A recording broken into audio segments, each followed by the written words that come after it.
একটা সেদ্ধ বসছি, ছোট আলু।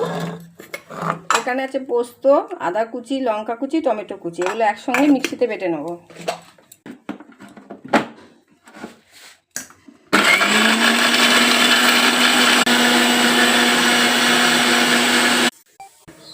ওই টমেটো একটা গোটা কেটে রেখেছি। এবার তেল গরম হয়ে গেছে, এলাচ, দারচিনি, লবঙ্গ, তেজপাতা দিয়ে দিলাম ফোড়নে।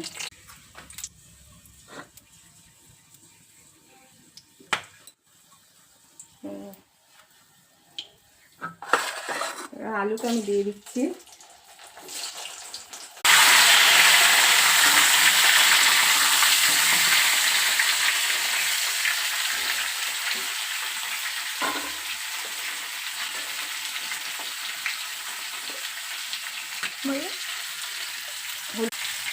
হলুদ দিয়ে দিচ্ছি, নুন দিয়ে দিচ্ছি, একটু নেড়ে নেবো। গুঁড়ো দিয়ে দিচ্ছি 1 চামচ, নেড়ে দিলাম। একটু পেস্টটা দিয়ে দেবো, টমেটোটা দিয়ে দিলাম, দিচ্ছি, সাথে মিশিয়ে নেবো। দই টমেটো দিয়ে এবার নাড়ছি। 1 চামচ কাশ্মীরি লঙ্কার গুঁড়ো দিলাম, ঝাল লঙ্কার গুঁড়ো দিয়ে দিচ্ছি।